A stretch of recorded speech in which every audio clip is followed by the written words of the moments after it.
I'm Sarah Mitchell, 29, and I never imagined my father would look me in the eye and say, "Never come back to this house."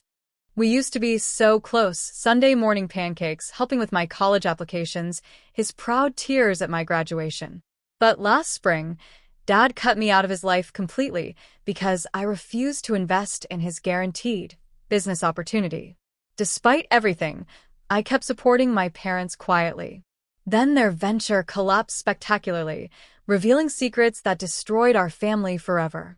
Before I share what happened, let me know in the comments where you're watching from.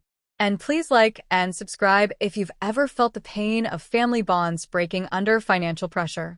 Phoenix, Arizona shaped my early years, a place where endless sunshine seemed to promise that everything would work out fine. Our ranch-style home in the Ahwatukee neighborhood wasn't fancy, but it was filled with laughter and weekend barbecues. My father, Robert Mitchell, owned a small auto repair shop that he'd built from nothing, his hands permanently stained with motor oil and calloused from years of honest work. My mother, Linda, managed the front office and handled the books, her desk always organized despite the chaos of running a small business. Money was tight when I was growing up, but we never felt poor. Dad would take me to the shop on Saturdays, teaching me about engines and showing me how to change oil. "Hard work and honesty," he'd say, wiping his hands on a rag. "That's all you need to succeed in this world, Sarah. Remember that." Those words would echo in my mind years later, twisted by irony I couldn't have imagined then. My academic path led to Arizona State University on a partial scholarship. The day my acceptance letter arrived, Dad posted it on the bulletin board in his shop for all his customers to see. "My daughter, the first Mitchell to go to college," he announced proudly to anyone who'd listen. His enthusiasm was infectious, and it drove me to work even harder. College opened new worlds for me. I studied business administration with a focus on marketing, fascinated by how companies built relationships with customers and created sustainable growth. Between classes, I worked part-time at a local advertising agency, learning practical skills that complemented my theoretical education.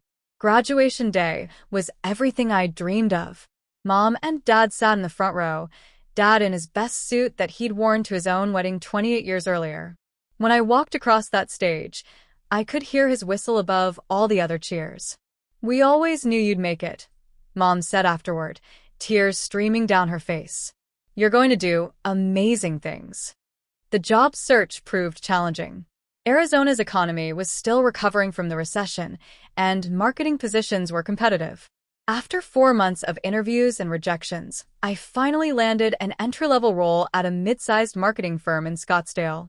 The salary was modest, but I approached every project with determination to prove my worth. My strategy paid off.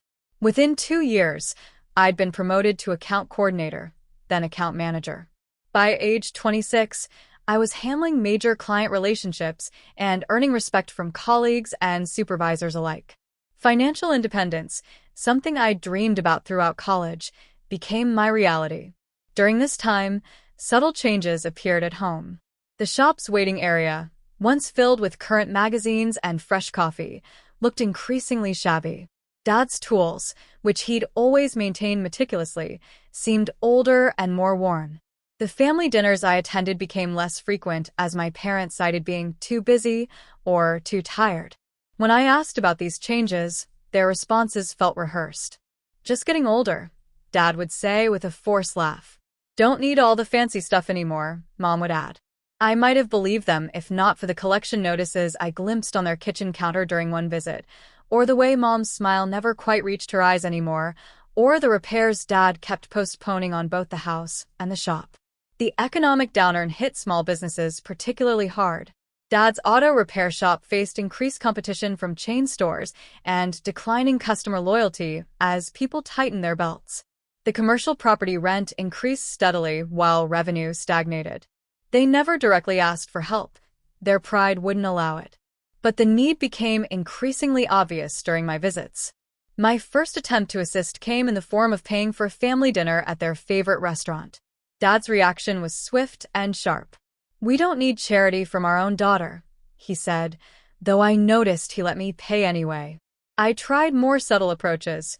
Gift cards for groceries, prepaid utilities disguised as early Christmas presents, small amounts of cash borrowed for imaginary emergencies that I never expected to be repaid. Mom accepted these gratefully while Dad maintained stoic silence that grew heavier with each gesture. Eventually, I set up automatic monthly transfers to their business account. Not enough to wound Dad's pride, but sufficient to help with the most pressing bills. When Mom called to acknowledge the first deposit, her voice mixed gratitude with embarrassment. "Your father thinks it's from a new customer who pays in advance," she said quietly. "Maybe it's better if he doesn't know exactly where it's coming from." That was the first lie Mom asked me to tell Dad, and it should have been my warning sign. Instead, I saw it as a practical solution. That small deception would grow into a web of dishonesty that eventually consumed our family. As my career flourished, I met Jake Peterson, a software developer whose steady nature balanced my ambitious drive. After 2 years together, he proposed during a weekend trip to Sedona, presenting a ring that perfectly captured my style. Elegant, but not ostentatious. We immediately called my parents to share the news. Mom's response was enthusiastic, but somehow distant. Dad's congratulations felt perfunctory, lacking the warmth I'd expected from such momentous news. Their lukewarm reaction stung, but I attributed it to bad timing or stress from the shop. Later, I would understand it was something far more complicated.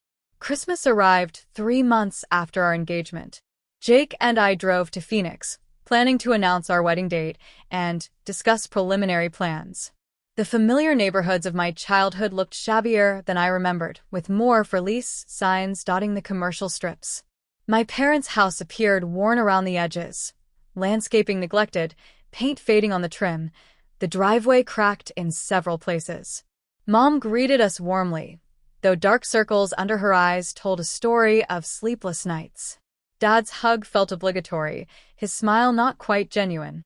The holiday dinner reflected their struggles. Mom's traditional homemade dishes had been replaced with store-bought alternatives. The good china remained in cabinets, replaced by everyday plates. Dad's customary pre-dinner beer had multiplied to 3 by the time we sat down. "So," I said, trying to lighten the mood, "we're thinking about a May wedding. Nothing too elaborate, maybe 75 guests at that resort in Scottsdale." Mom managed a genuine smile. "That sounds lovely, sweetheart." Dad carved the ham with unnecessary force. "Resorts are expensive. A simple ceremony works just as well." Jake squeezed my hand under the table, a silent warning to proceed carefully. "We've been saving," he offered diplomatically. "And Sarah's company provides a wedding bonus." "Must be nice," Dad muttered, refilling his glass. "Some people have all the luck." Mom shot him a warning look before turning to me. "How's work going, Sarah? Still enjoying the marketing world?" "Really well, actually. I just landed the Henderson Hotel's account, and—" "Must be easy," Dad interrupted, "playing with other people's money while real businesses struggle." "David, please," Mom whispered. "What?" "She should know what's happening in the real world. Not everyone gets cushy office jobs and wedding bonuses." The room fell silent. Jake studied his plate while Mom fought back tears. I set down my fork, finally understanding the tension that had been building. "Dad, what's going on? What aren't you telling me?" The question hung in the air until Mom finally broke. "The shop is failing, Sarah. We're behind on rent, behind on suppliers, behind on everything." Dad glared at her. "I told you I'd handle it." "Handle it how?" Mom's voice rose uncharacteristically. "We got the final eviction notice last week. 30 days, David. 30 days until they lock us out." The revelation hit like a physical blow. 30 days? Why didn't you say something sooner? I could have helped. "We don't need handouts," Dad snapped. "It's not a handout. It's family," I countered, my professional composure cracking. "What about your savings? The emergency fund you always talked about?" Dad's laugh held no humor. "Gone." Medical bills took everything. I turned to Mom, who avoided my gaze. "What medical bills? Are you sick?" "Heart problems," she admitted quietly. "Started 2 years ago. Insurance covered some, but the specialists, the tests, the medications." Her voice trailed off, and she continued after a moment.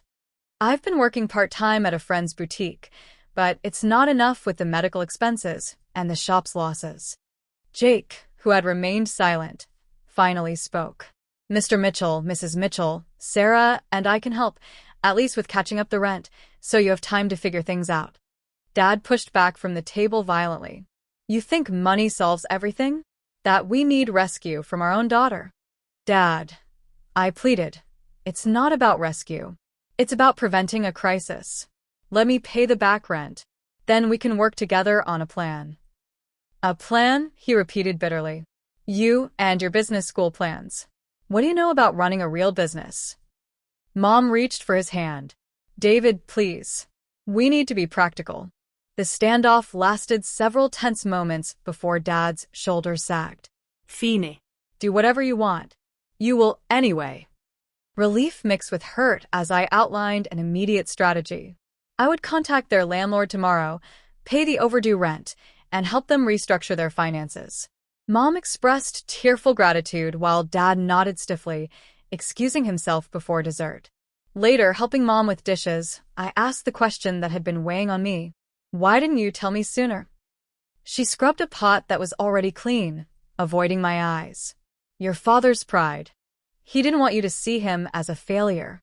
I could never see him as a failure, I said, meaning it despite the evening's tension.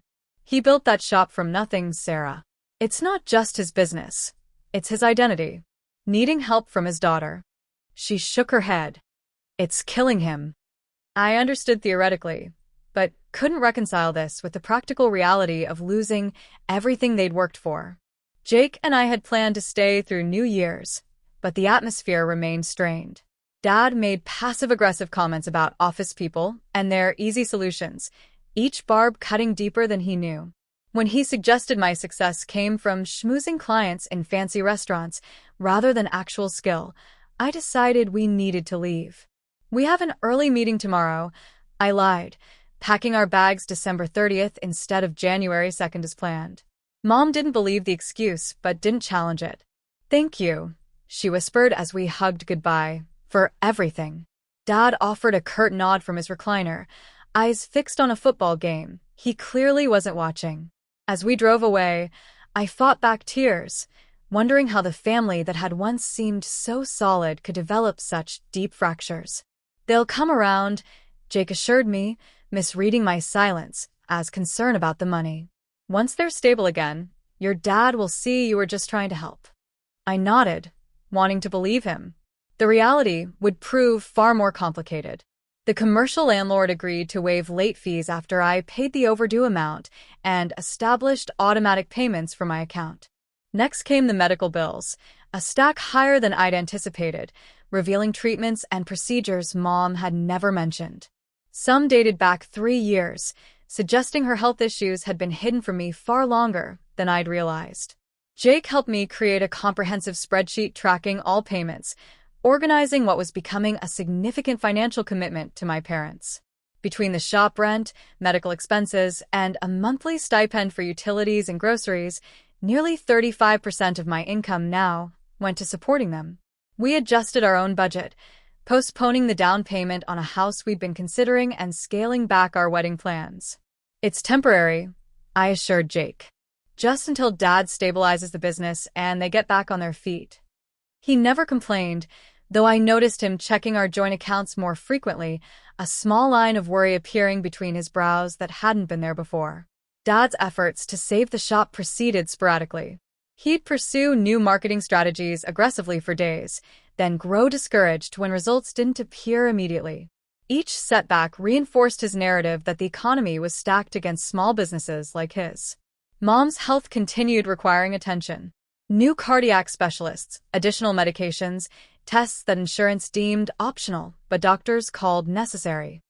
Each time she forwarded a bill, I paid it without comment, not wanting her to skip treatment due to financial concerns. Our phone conversations fell into a predictable pattern. Mom would call with genuine interest in my life and work, then eventually mention an unexpected expense. Equipment repairs, insurance increases, supplier demands for cash on delivery. Dad rarely took the phone during these calls, though I could sometimes hear him in the background suggesting items to add to the growing list of needs. For months after Christmas, I flew down for a weekend visit, determined to address the situation more systematically. The shop looked worse than I'd expected, equipment that clearly needed replacement, a waiting area that screamed going out of business to any customer who entered. "Let me hire someone to update the space," I offered after surveying the obvious problems. A fresh coat of paint, new furniture for the waiting area, maybe some modern diagnostic equipment. "We looked into it," Dad said dismissively. "$15,000 for equipment that might not even help. Highway robbery." "Then let me get quotes from other suppliers," I persisted. "Or we could lease instead of buying." "We don't need fancy equipment," he snapped. "I've been fixing cars longer than you've been alive." Later that evening, I discovered a receipt for a new fishing boat, a $12,000 purchase made the previous week. Mom saw me looking at it and quickly tucked it away. "Your father needed something to keep his spirits up," she explained when Dad was outside. "The business stress has been so overwhelming."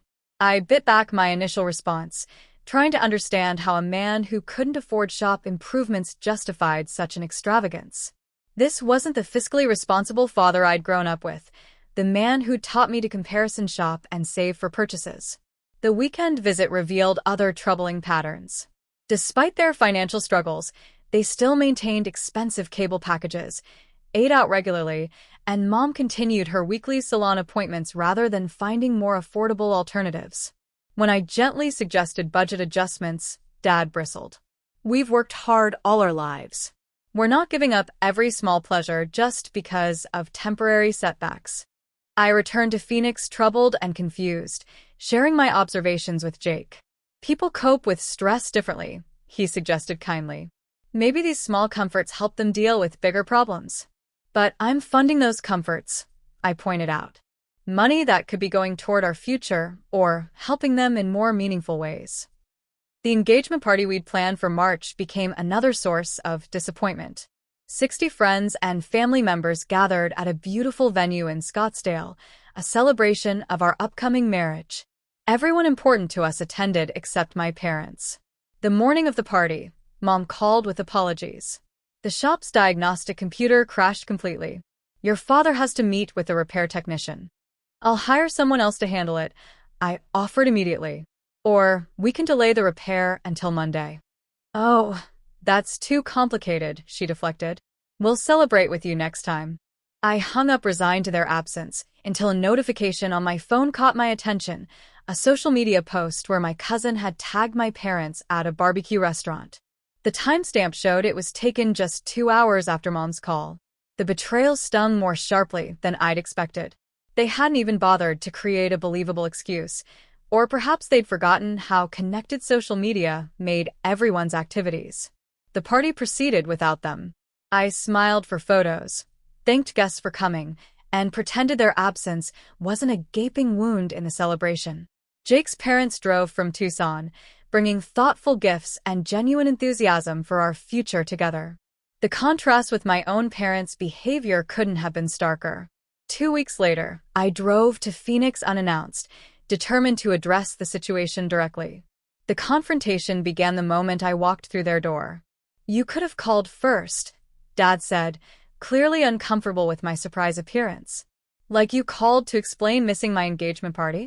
I countered, my professional composure abandoning me. "I saw the restaurant photos, Dad. You weren't dealing with a computer emergency." Mom at least had the grace to look ashamed. "We should have been honest with you." "Yes, you should have. Just like you should be honest about how you're spending the money I send." Dad's expression hardened. "You're monitoring us now? Tracking your investment." "That's not fair," I said. "I'm trying to help you save your business, but I can't do that if you're not transparent with me." The argument escalated until Mom finally intervened, suggesting we all take a deep breath. Over reluctant cups of coffee, the truth emerged in painful fragments. The rent payment I'd made the previous month had never reached the landlord. Instead, Dad had used the funds as partial payment for a food truck, convinced he could generate additional income by serving lunch to construction workers and office employees. The mobile food business is booming, he insisted, showing me hastily printed articles about food truck success stories. I just need to get the permits and build a customer base. The truck, currently parked behind their house, had yet to pass health inspections or earn a single dollar. Meanwhile, the landlord had called me directly about the missed payment, creating embarrassing questions at my own workplace about my financial reliability.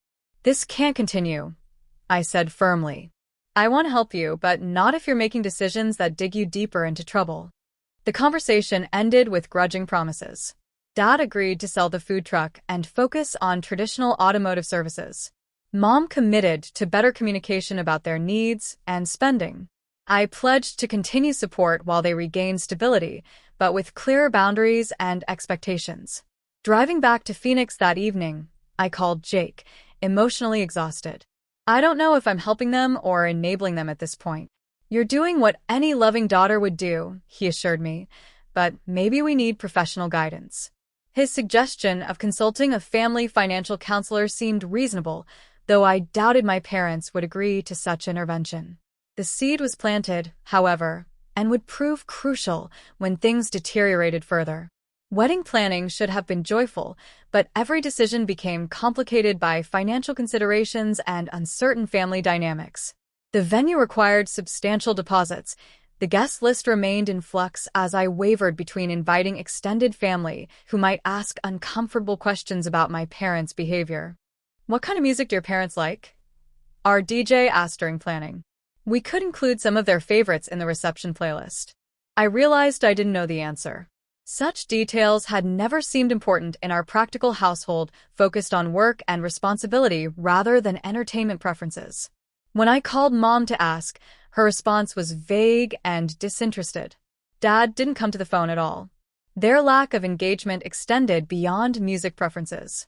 Mom declined to shop for a mother-of-the-bride dress, saying she'd find something appropriate. Dad ignored emails about father-daughter dance selections. When Jake's mother organized a bridal shower, my parents sent a generic gift but didn't attend, citing the drive from Phoenix despite Jake's relatives traveling from California and Colorado. They're dealing with a lot right now, I reminded myself, trying to suppress growing resentment. But watching Jake's family embrace wedding traditions with genuine joy highlighted everything missing from my own experience. The breaking point arrived on a Tuesday evening in April, 6 weeks before our wedding. Dad called during my dinner preparation, his voice more animated than I'd heard in months. Sarah, I found it. The opportunity that changes everything. His breathless explanation tumbled out in fragments. A former customer, Marcus Webb, had approached him about investing in a new business venture. Marcus had identified an opportunity in the growing electric vehicle market, planning to open the first EV charging station network in Phoenix's outer suburbs. He needed investors to purchase land and install equipment, promising returns of 20% within the first year. He's only taking 5 investors, Dad continued excitedly. And he thought of me because of my automotive background. I could even manage some of the installations, earn salary plus investment returns. My business instincts immediately activated. Have you seen the business plan? Financial projections? Proof of Marcus's experience in this industry? This isn't some corporate scheme, Dad said dismissively. It's real infrastructure for real needs. Marcus showed me the proposed locations himself. That's not what I asked, Dad. Any legitimate investment opportunity should come with comprehensive documentation. His tone cooled. I thought you'd be excited for me. This solves everything, gets me back to work, provides income beyond salary, uses my expertise in a growing field. I softened my approach, recognizing his need for purpose as much as profit. It might be a great opportunity. I'd just like to review the details before you commit. A pause followed. Then the real reason for his call emerged. The buy-in is $80,000. Each investor gets equal partnership shares. The amount left me breathless. Dad, that's not something I can just provide. That's more than I've sent you in total over the past year. It's an investment, not a handout, he insisted. You get your money back with substantial returns. Isn't helping family what you always talk about? This is your chance to make a real difference, not just cover monthly bills. The conversation continued for 2 hours, his initial enthusiasm giving way to emotional manipulation when I expressed concerns. He reminded me of sacrifices made for my education, opportunities provided, family obligations. When I persisted in requesting documentation, he suggested my business degree was theoretical rather than practical. If you can spend thousands on wedding flowers and photographers, you can invest in your father's future, he said finally. I promised to consider the request and consult with Jake, though my professional judgment already recognized numerous red flags.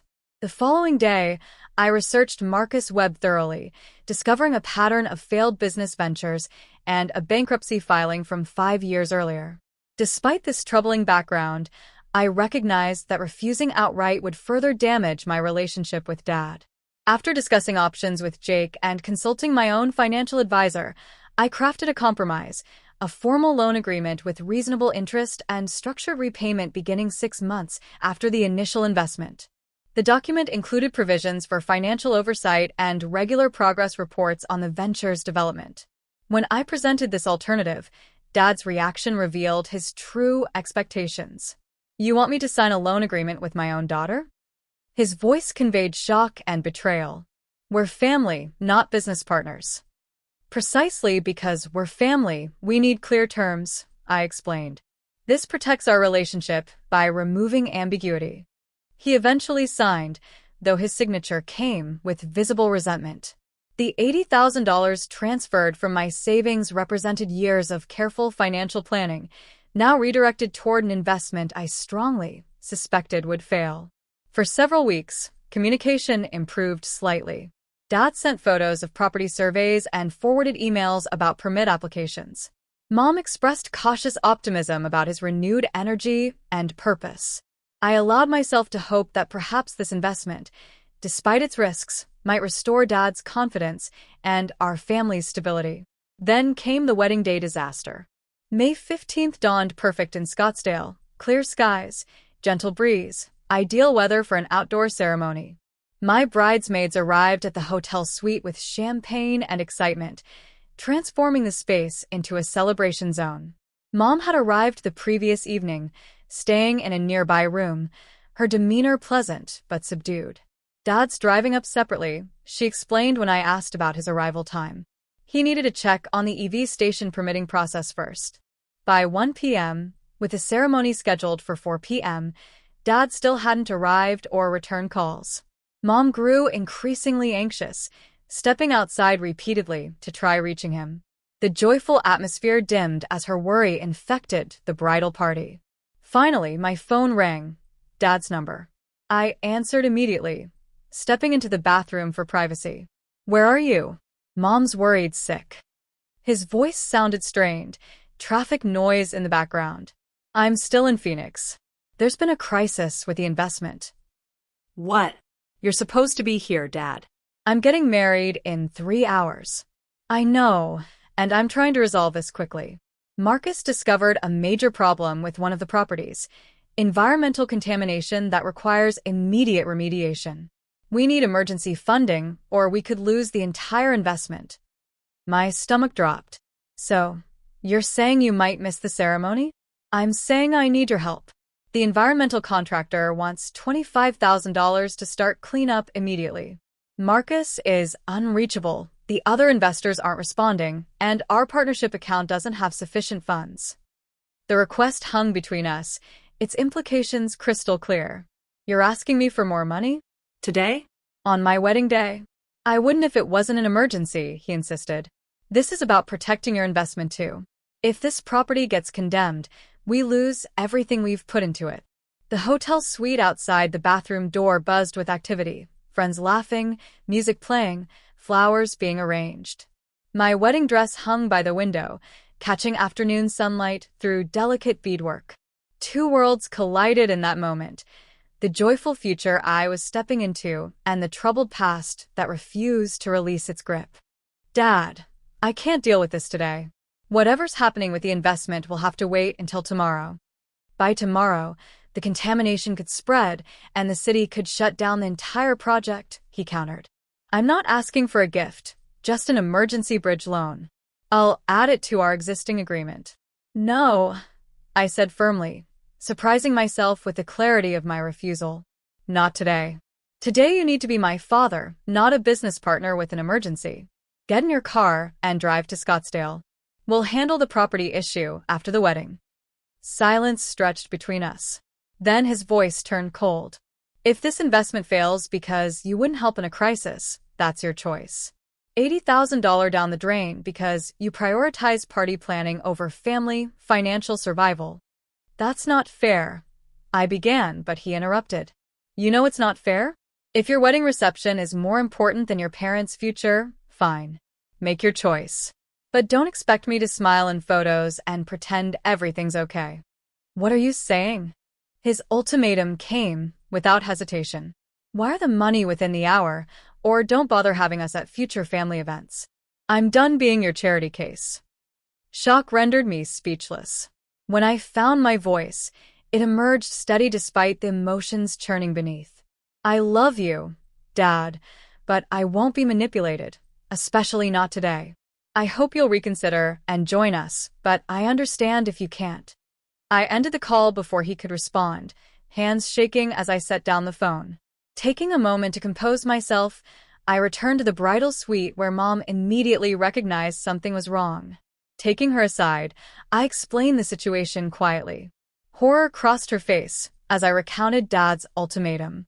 He can't mean that, she whispered. Let me call him. She stepped out, returning 15 minutes later with red-rimmed eyes and a forced smile. He's not coming. I'm so sorry, sweetheart. The ceremony proceeded without my father. Mom walked me down the aisle, her small frame dignified despite whispers about Dad's absence. When the minister asked who gives this woman in marriage, her voice wavered but held strong. I do, on behalf of our family. Jake's eyes held nothing but love as we exchanged vows, his steady presence an anchor amid the emotional storm. We danced, cut cake, and celebrated with friends, a perfect wedding by all outward appearances. Only those closest to me recognized the grief beneath my smile or understood why the father-daughter dance was quietly removed from the program. Mom left immediately after the reception, claiming exhaustion but clearly desperate to return home and address the situation with Dad. Her parting hug conveyed volumes: apology, solidarity, heartbreak. He loves you, she whispered. He's just lost somewhere along the way. As our wedding night began, Jake held me while I finally released tears I'd suppressed all day. I don't know who my father is anymore, I confessed. And I don't know how to help someone who keeps pushing me away. We'll figure it out, Jake promised, though neither of us understood how complicated that journey would become. Maui welcomed us with gentle trade winds and turquoise waters, paradise designed for newlywed bliss. Our oceanfront suite offered views straight from vacation brochures. Under different circumstances, the honeymoon would have been perfectly romantic. Reality intruded despite our best efforts. I checked my phone compulsively, hoping for messages from Dad, an apology, explanation, anything indicating his cruel ultimatum had been spoken in anger rather than genuine intent. None came. Mom texted daily with neutral updates, carefully avoiding mention of the wedding disaster or Dad's current mindset. Jake noticed my distraction but didn't pressure me, instead finding gentle ways to pull me back into our shared experience. You deserve happiness, he said one evening as we watched the sunset. Your parents are adults responsible for their choices. You've gone far beyond what most children would do. Intellectually, I knew he was right. Emotionally, I remained entangled in obligation and guilt, decades of family identity not easily discarded. We'll address it when we get home, I decided, making a conscious effort to be present for our remaining time. They've managed this long without me solving everything. Another few days won't matter. That resolution lasted until our fourth day in Hawaii, when an urgent email from my cousin Jennifer arrived with a link to the Phoenix Business Journal. The headline shattered my honeymoon peace. Local investment scheme targets EV market hopes. The article detailed allegations against Marcus Webb, accused of collecting funds for electric vehicle charging stations while performing minimal work and diverting money for personal use. Properties remained undeveloped despite investor payments. Multiple families had filed complaints, with total losses estimated at over $400,000. My hands trembled as I read details that perfectly matched the scenario I'd feared when Dad first mentioned the opportunity. The environmental emergency on my wedding day had likely been fabricated, another attempt to extract funds from a scheme already collapsing. The $80,000 I'd provided was almost certainly gone. Jake read over my shoulder, his arm tightening around me. "I'm so sorry, Sarah. Do you want to go home early?" I considered briefly before shaking my head. "There's nothing I can do right now that can't wait until our scheduled return. Let's not give this situation more power than it already has." We completed our honeymoon with shadows hanging over us, though I made genuine efforts to appreciate our remaining time together. The flight back to Phoenix felt like a transition not just from vacation to reality, but from one chapter of life to another. Marriage beginning as family relationships unraveled. For days after our return, as I settled back into work routines, our apartment doorbell rang unexpectedly. Through the peephole, I saw Mom standing alone, her appearance shocking me into momentary paralysis. Always impeccably groomed, she now looked disheveled and exhausted, hair unwashed, wearing clothes that hung loosely on her diminished frame. "Mom." I opened the door immediately. "What happened? Why didn't you call?" She stepped inside, clutching her purse defensively. "I didn't want you to tell me not to come." The living room felt suddenly cramped as she perched on the edge of our sofa, declining offers of water or snacks. Her hands twisted nervously, wedding ring rotating around a finger grown too thin. "Your father doesn't know I'm here," she began, voice barely audible. "He'd be furious if he found out." "Is he hurt? In trouble?" She gave a hollow laugh. "Both, I suppose, though not in ways you might expect." The story emerged gradually, painful truths extracted like deeply buried splinters. The investment with Marcus Webb had collapsed exactly as predicted. The promised contracts were fabricated or greatly exaggerated. Properties required extensive environmental remediation that made them financial sinkholes rather than opportunities. "The police interviewed your father yesterday," Mom said. "They don't think he was involved in the fraud, just another victim. But all the money is gone. Marcus left the state last week." I absorbed this information with strange detachment. The loss was significant but unsurprising given the red flags I'd identified initially. "I'm sorry about the investment," I said carefully, "but we can recover from financial losses. That doesn't explain why you look like you haven't slept in weeks." Mom's composure cracked, tears spilling over her cheeks. "It's not just the investment, Sarah. It's everything. The shop is closing permanently. We have 90 days before they auction our house." She paused, gathering strength for the most difficult revelation. "Your father has a gambling addiction." Each word hit like a physical blow. The father who had taught me financial responsibility, who had checked my math homework, who had warned about the dangers of debt. That man had been living a secret life of addiction and deception. "How long?" I asked, mind racing through years of interactions, searching for signs I'd missed. "At least 8 years," she confessed. "It started with small sports bets. I thought it was just entertainment. Then he began visiting casinos during business trips, taking cash advances on credit cards, borrowing from friends." The timeline aligned with subtle changes I'd noticed during college. Dad's increased irritability, Mom's heightened anxiety, unexplained tensions around money topics. What I'd attributed to normal family stress had actually been the progressive impact of hidden addiction. "The shop wasn't failing because of the economy," Mom continued. "He was taking money from the business account to gamble. Customer payments, supplier deposits, everything." The deceptions multiplied. Dad's auto repair expertise hadn't become obsolete. He'd been stealing from his own business to fund casino visits. The medical bills weren't just for Mom's heart condition but included treatments for Dad's stress-related health issues and emergency room visits after gambling bin.